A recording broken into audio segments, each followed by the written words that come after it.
Alhamdulillah, nasta'inuhu wa nastaghfiruhu wa na'udzu billahi min shururi anfusina wa min sayyiati a'malina. Man yahdihillahu fala mudilla lahu wa man yudlilhu fala hadiya lahu. والصلاة والسلام على حبيبنا وشفيعنا وذرنا وقرة أعيننا ومولانا محمد وعلى آله وأصحابه وبارك وسلم. قالوا سبحانك لا علم لنا إلا ما علمتنا إنك أنت العليم الحكيم. لا حول ولا قوة إلا بالله العلي العظيم. رب اشرح لي صدري ويسر لي أمري واحلل عقدة من لساني يفقهوا قولي أما بعد.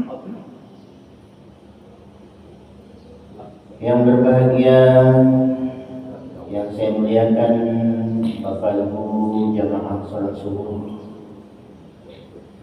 bil khusus jamaah masjid Agungan Huda yang dirahmati Allah, para orang tua, para sepuh, para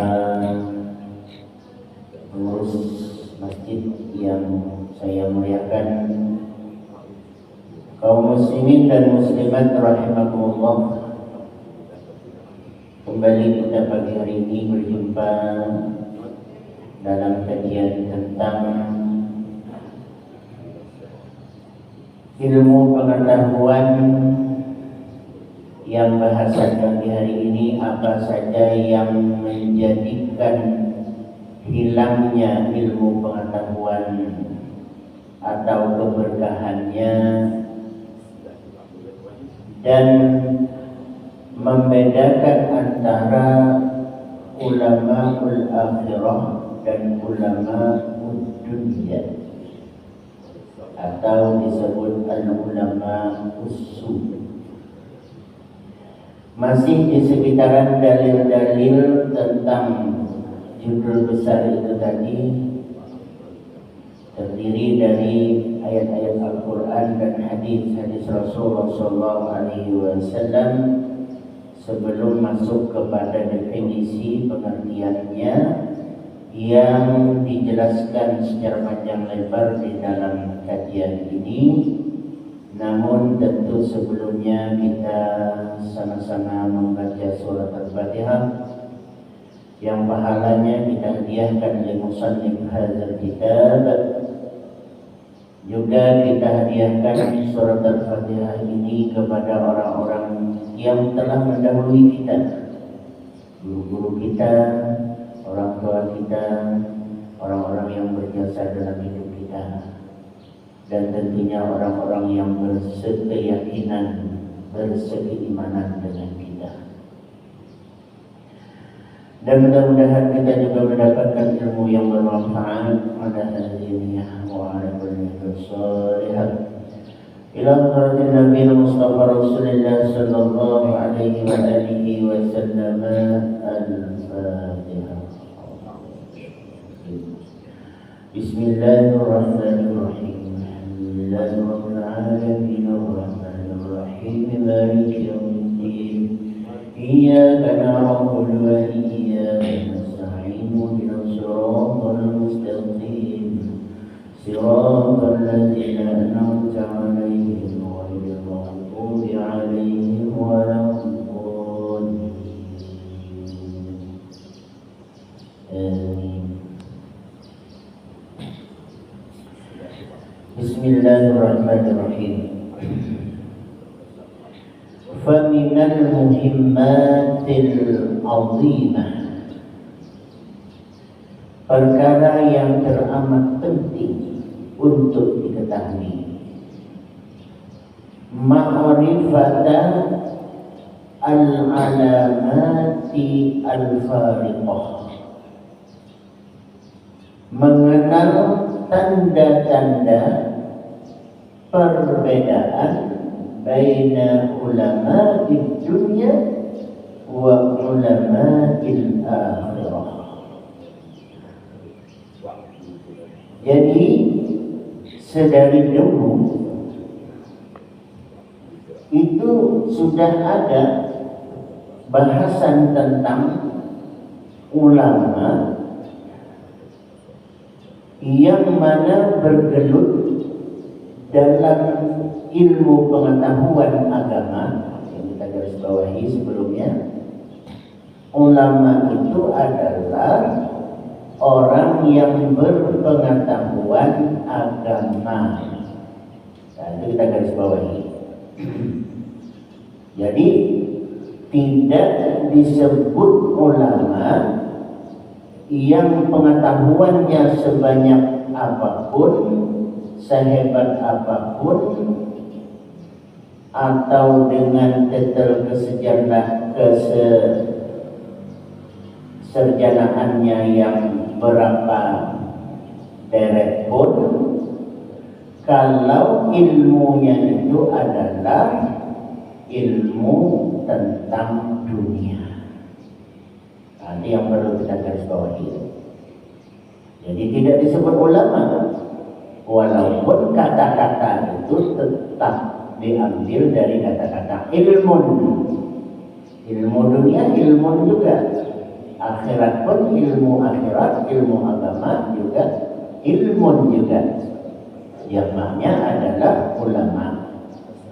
Namun dalam bahasan kita ini, bila ilmu yang dibahasnya hanya tentang ilmu yang berkaitan dengan kehidupan dunia, maka orangnya yang ahli, yang hebat, yang sederetan titel itu tadi tidak disebut sebagai ulama. Jadi ini bahasanya, walaupun secara harfiah pengertiannya ya ulama, karena dia diambil dari kata ilmun. Nah, maka setelah kita pastikan yang dimaksud ialah ilmu yang digelutinya yaitu ilmu agama, maka orangnya yang memiliki ilmu agama yang banyak tadi itu disebut sebagai alim. Alim itu ismul fa'il, si pemilik ilmu, orang yang alim. Lalu ada kata allamah, al-alim, al-allamah, kan gitu. Seperti Syekh Tuan Guru Sapat itu kan, itu tertulis di situ di kubah makam beliau, al-alim, al-allamah. Dalam kitab-kitab karangan-karangan beliau juga tertulis al-alimul allamah, al-allamah. Ini adalah sirah muntahal jumu'allamah. Dari kata-kata alim tadi itu, allamah artinya muntaha, puncak. Sirah terakhir, kata-kata terakhir dari kata-kata alim, puncak dari kata-kata alim itu, maka dimaknailah secara Indonesianya orang yang sangat alim. Nah, gitu. Al-alim, al-allamah. Alim itu dialamatkan kepada orangnya yang berpengetahuan, allamah yang pengetahuannya sangat banyak, sangat dalam, sangat menguasai keilmuannya, maka disebut dengan allamah. Nah, jadi tidak semua orang mendapat gelar al-alim, al-allamah gitu. Jadi kalau titel resmi di sebuah perguruan tinggi ini sudah profesor, orang yang bukan hanya gelar resmi stratanya, tapi dia memiliki karya-karya. Nah, kan gitu tuh, guru besar dalam perguruan tinggi itu kan. Karya-karyanya itu dapat dijadikan sebagai apa namanya itu, panduan, tuntunan dalam perjalanan mengarungi kehidupan. Temuan-temuannya, jadi hasil-hasil karyanya, penelitiannya, nah itu dihargai sebagai profesor, jadi profesi ahli di bidangnya. Jadi ada karya-karyanya itu, dan karyanya itu memang dipakai, karyanya itu memang digunakan, bahkan berlaku di setiap zaman atau pada zaman-zaman tertentu. Nah, ini disebut sebagai profesor. Jadi profesor itu sebenarnya kalau kita mengambil bahasa dalam kajian ilmu agama, maka mereka itu termasuk al-allamah. Nah, oleh sebab itu ada kiai-kiai itu yang mereka tidak doktor secara akademik, mereka tidak strata 3, tapi mendapatkan penghargaan gelar dari negara karena negara memberikan gelar, artinya ada SK gelar itu. Konsekuensi sebuah SK itu mereka mendapatkan penghargaan dan apa yang disebut apa namanya ini ya, penghargaan itu mereka itu mendapatkan gaji oleh negara. Nah, seperti itu. Jadi ada profesor kiai tapi profesor gitu, tapi tidak doktor. Nah, kalau profesor doktor berarti dia doktor di perguruan tinggi, menyelesaikan sampai disertasi strata 3, lulus doktor. Nah, lalu kemudian dengan segala karyanya diakui karyanya menjadi profesor, yang profesor doktor. Tapi ada yang profesor saja. Nah, itu diantaranya para kiai seperti itu, yang karya-karyanya dengan keilmuannya, dengan pengetahuannya, yang pengetahuannya itu menjadi petunjuk oleh kehidupan orang banyak. Nah, kalau dalam dunia kerja, itu banyak karya-karya itu, temuan-temuan yang sebenarnya kalau mau kita katakanlah koleksi atau kemudian ambil manfaat daripada temuan-temuan itu, tidak perlu orang-orang yang hebat-hebat yang kita kenal ya selama ini bergelut dalam dunia ilmu pengetahuan di perguruan tinggi. Ada juga orang-orang di kampung-kampung, pengetahuannya berdasarkan pengalaman-pengalaman yang mereka arungi setiap hari dalam pekerjaannya. Sebagai contoh, petani kelapa. Petani kelapa itu ada yang temuan-temuannya itu tidak tertulis di buku-buku ilmu pengetahuan pertanian yang resmi yang diajarkan di sekolah-sekolah atau perguruan tinggi. Tidak diajarkan, tidak ada maksudnya. Tetapi itu hanya berdasarkan pengalaman keutamaan yang secara turun-temurun yang berlaku di kampung tersebut. Nah, itu bisa kita temukan. Orang mungkin kaget melihat batang kelapa, tapi kulitnya itu dipangkas, dikelilingi pohon kelapanya, dipangkas kulitnya itu. Kalau sebenjar karena diwaling, ini pohon kelapa, tapi dipangkas. Rata-rata kalau pohon itu kalau dipangkas itu ya mati dia, atau ini mau dicangkok. Nanti dipangkas, dibelut, dia tumbuh akar, nanti dipotong. Kalau dia sudah ada akarnya baru ditanam. Ini batang kelapa sebesar itu malah dipangkas habis.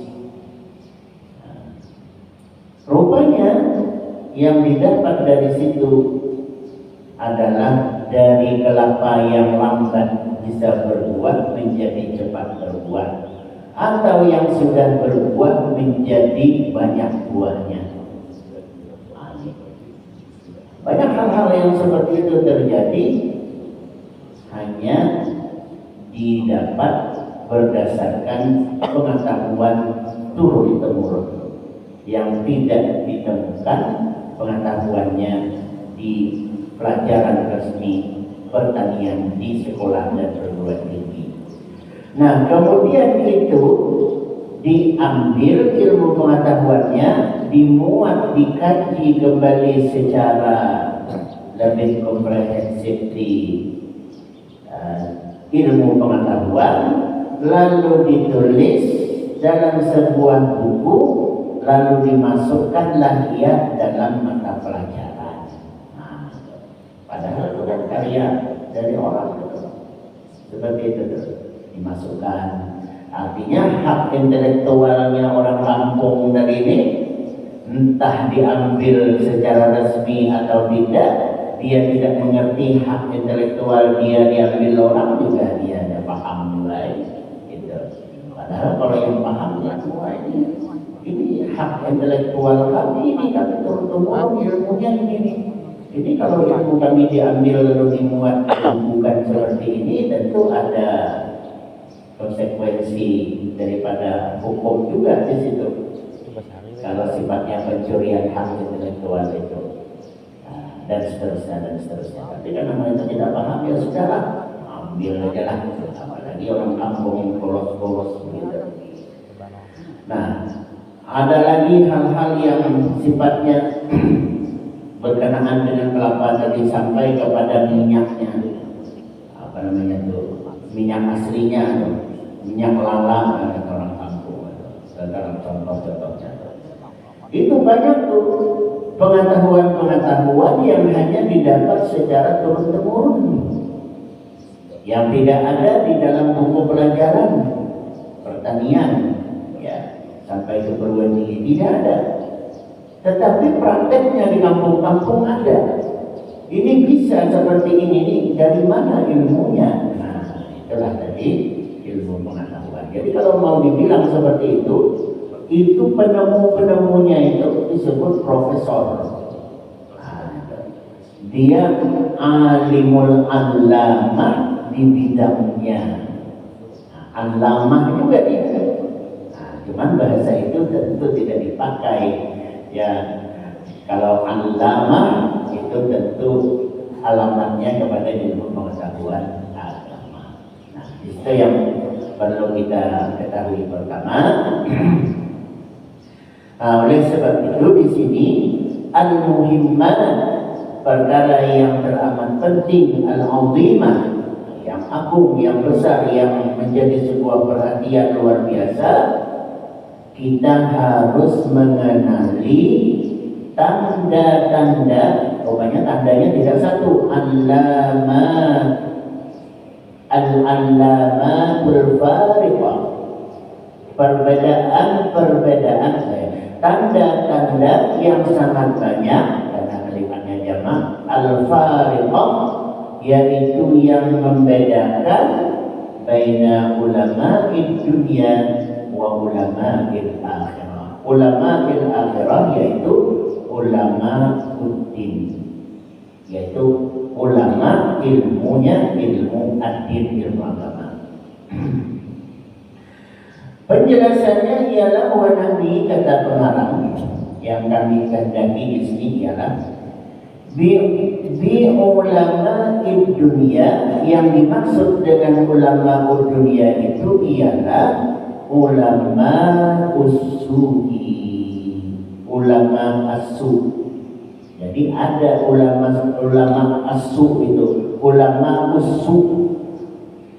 Jadi dalam agama ini, ilmu pengetahuan agama ini ada dikenal ulama usu itu, busuk, buruk.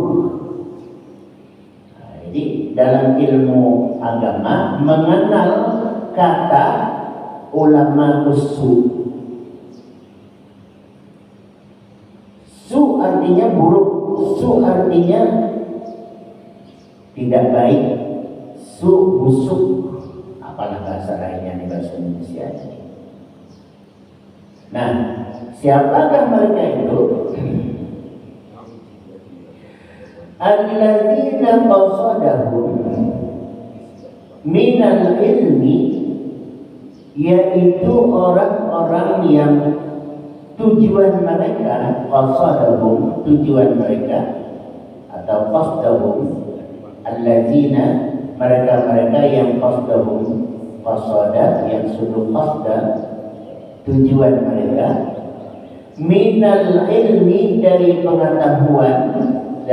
pengetahuan agama tersebut, yaitu at-tanaqqumu bid dunya, yaitu adalah untuk bernikmat-nikmat, untuk mengambil nikmat-nikmat bid dunya, yaitu nikmat-nikmat dunia.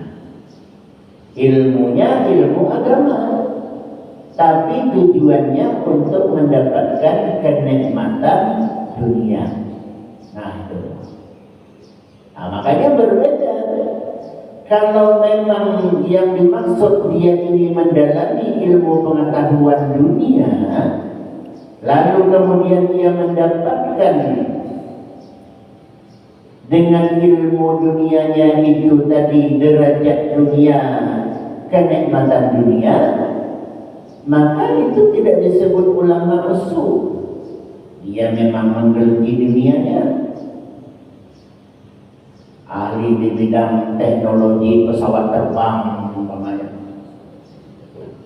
Kita dulu mengenal presiden ketiga kita, Profesor Doktor, apa gelar beliau itu,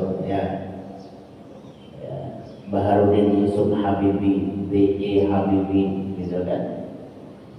Yang mana karyanya itu, yang hak intelektual mampu membuat pesawat tadi itu hak intelektualnya sampai kapanpun tetap menjadi hak intelektualnya B.J. Habibie. Nah, di antaranya dipakai di Jerman, hak intelektual yang itu. Nah, tentu ada royalti kan bahasanya itu. Harus bayar, harus dia dibayar kepada ahli keluarga hak intelektual yang menggunakan itu. Nah, jadi pesawat yang diciptakan dari ilmu pengetahuannya B.J. Habibie ini, itu pesawat penjelajah. Nah, ya kan ada pesawat katakanlah yang Airbus yang besar-besar yang mengangkut jemaah haji begitu kan. Nah, itu yang Boeing, Airbus segala macam itu yang mampu membawa penumpang sampai 500-an penumpang itu. Nah, itu kelas pesawat berbadan besar. Nah, yang B.J. Habibie ini pesawat-pesawat, di antaranya itu pesawat-pesawat perintis, pesawat-pesawat yang mampu masuk ke pedalaman-pedalaman yang mampu turun di landasan-landasan pendek. Nah, kemudian dikembangkan menjadi pesawat-pesawat dalam dunia militer. Masuk ke situ. Karena pesawat militer ini kan dia harus mampu menjelajahi berbagai medan. Ya, bukan hanya kalau pesawat Airbus tadi itu kan yang sifatnya normatif saja, harus landasan panjang, udara aman dan seterusnya. Nah, ini dia mampu dalam kondisi cuaca bagaimana, dalam kondisi lingkungan yang dilewati bagaimana. Nah, itu bagaimana sistem baling-balingnya itu mampu menepis, pokoknya model-model seperti itu. Nah, ini. Nah, maka hak intelektual seperti ini yang memang beliau itu membidangi di bidang ini, lalu beliau mendapatkan at-tana'um bid dunya, mendapatkan ya kenikmatan dunia dari ilmunya itu. Apakah beliau ini ulama usul? Maka tidak disebut sebagai ulama usul. Kenapa? Karena memang ilmunya memang ilmu dunia, bukan ilmu agama. Jadi yang ulama usul tadi ini dia berilmu agama. Nah, itu. Tapi ilmu agamanya itu digunakannya untuk mendapatkan kenikmatan dunia. Nah, itu. Wa tawassul ilal jah. Nah, ini ulama usul tadi ini. Ilmunya ilmu agama. Tetapi dengan ilmu agama itu dia ingin mendapatkan tawassul, mencapai ilal jahi, kepada kedudukan tertentu. Dengan ilmu agamanya ini nanti diharapkan bisa menjadi apa begitu? Jadi menteri lah targetnya itu, mungkin jadi presiden. Pokoknya tujuannya itu kedudukan lah, ya, pangkat dan kedudukan. Tapi backgroundnya, latar belakang yang dijual, nilai jualnya itu apa? Ilmu agama. Nah, itu dia tuh. Jadi yang dipromosikan, ya itulah kalau istilah bahasa jual belinya itu kan. Yang dipromosikan, yang dijual nilainya itu adalah beliau ini orang ahli agama. Nah, ini apa nih? Begini yang dimaksudnya, at-tawassul ilal jah. Yang dijual beliau ini adalah ahli agama. Tapi tujuan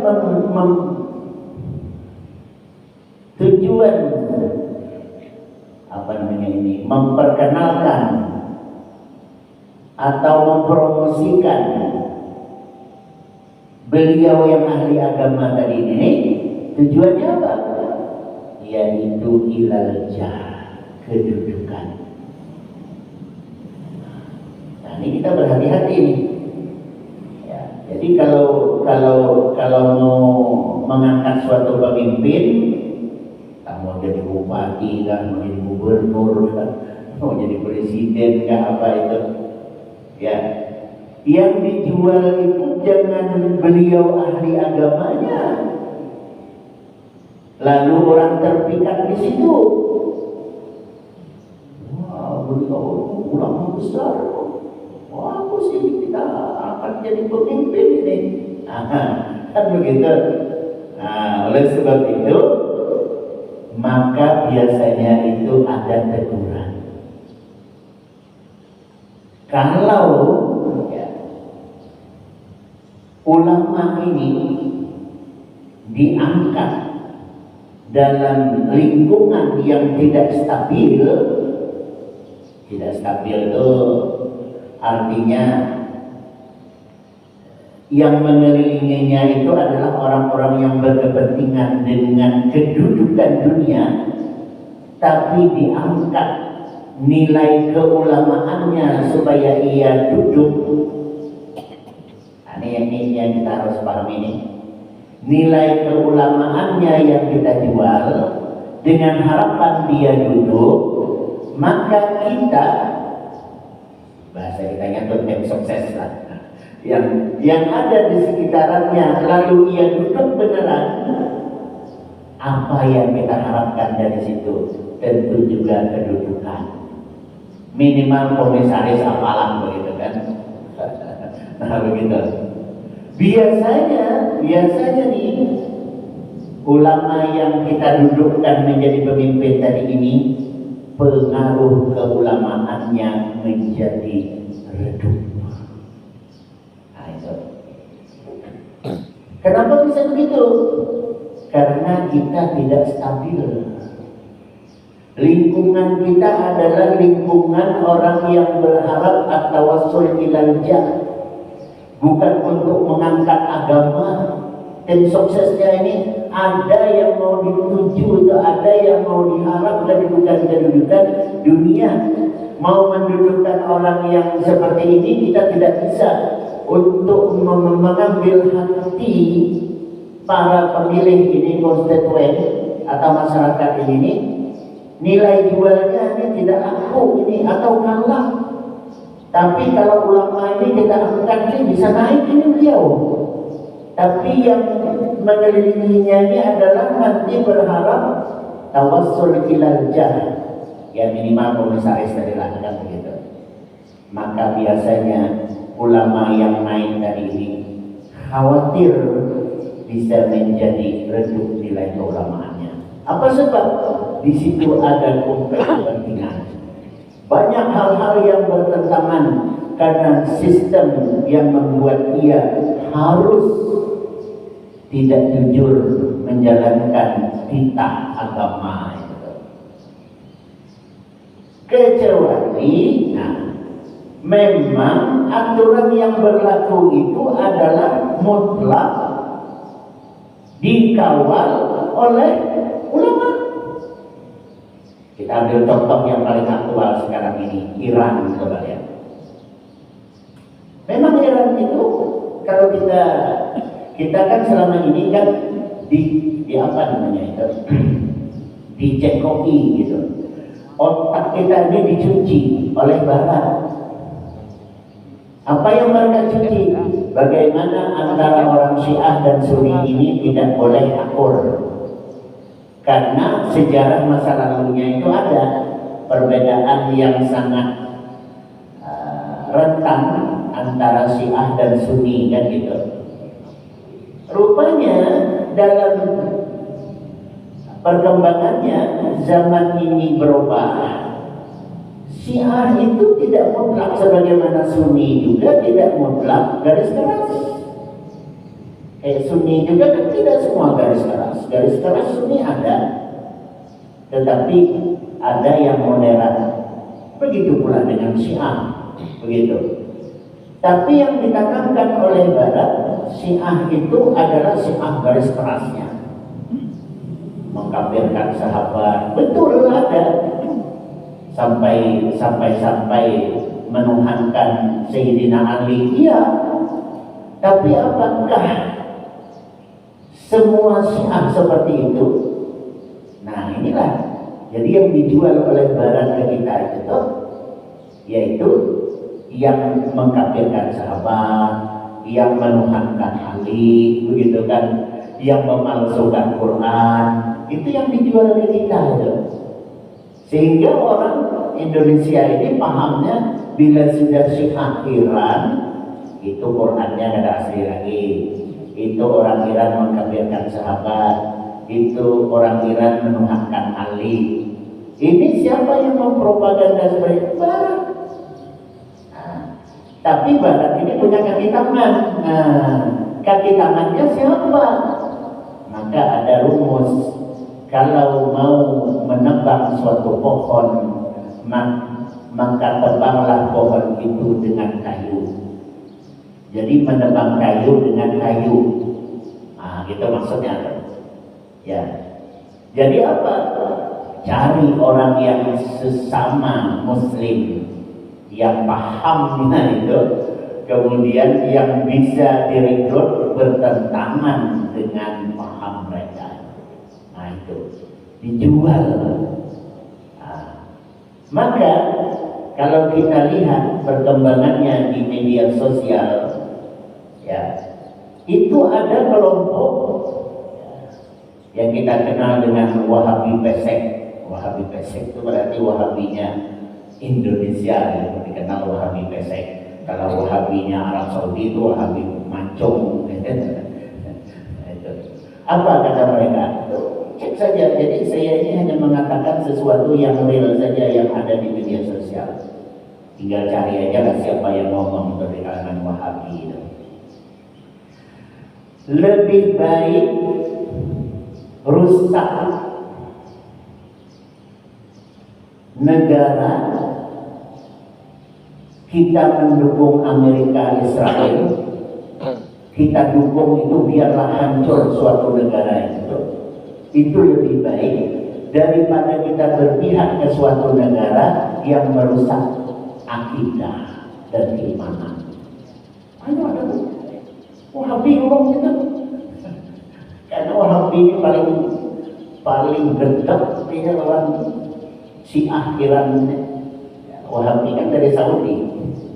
Saudi diciptakan dari kata-kata, dari sejarahnya Wahabi itu kan ya, apa namanya itu Ibnu Saud yang kemudian bebesanan dengan Syekh Abdul Wahab. Itu muncul itu kan sejarah panjang sejarahnya. Nah itu. Nah maka yang garis-garis kerasnya tadi itu sampai ngomong seperti itu dalam kondisi perang sekarang ini, mereka mendukung Amerika dan Israel. Coba tuh. Alasannya apa? Lebih bagus katanya negara yang hancur, biarlah Amerika kita dukung, hancurkan saja negara Iran itu. Itu lebih bagus daripada kita berpihak dengan Iran tapi akidah kita rusak. Coba itu. Ini kan luar biasa nih, propaganda Wahabi yang tentu ini sudah otaknya udah barat ini. Nah, akhirnya ditanamlah paham-paham siapa itu Syekh Ali Khomeini dan seterusnya. Jadi kalau kita membaca sejarah di media sosial juga dapatnya, ya sejarah biografi keluarga Khomeini ini, itu memang mereka kan turunan daripada Rasulullah. Ada. Cuman oleh kalangan Wahabi tadi dia mengambil dari pemberontak, bukan pemberontak lah sebelumnya yang mensekolahkan Iran sebelum Ayatullah Khomeini itu, Reza Pahlavi siapa namanya itu. Nah dari situ sumbernya yang sekarang tinggal keluarga besarnya di Amerika itu. Nah si Wahabi ini pahamnya diambilnya dari situ. Kebencian terhadap Republik Islam Iran yang dipimpin oleh revolusioner yang dipimpin oleh revolusioner Iran Syekh Ali Khomeini yang sebelumnya adalah Ayatullah Khomeini yang sekarang Mujtaba Husaini anaknya. Nah seperti itu. Nah jadi berarti jelas di sini ya mereka itu menanamkan kebencian. Tetapi jika memang mereka itu berada pada posisi yang memang lingkungannya adalah mampu menjalankan nilai-nilai agama itu, mereka diangkat jadi pemimpin agama dan mereka itu adalah pemimpin tertinggi, maka disebut pemimpin spiritual. Jadi pemimpin spiritual ini adalah penentu kebijakan yang di bawahannya baru presiden, perdana menteri, menteri-menteri, kepala dan seterusnya. Nah itu kita lihat sekarang, tapi propaganda barat itu kemudian semakin memudar karena Iran menunjukkan bahwa kami Syiah dengan Sunni itu no problem, kami tidak masalah. Ya.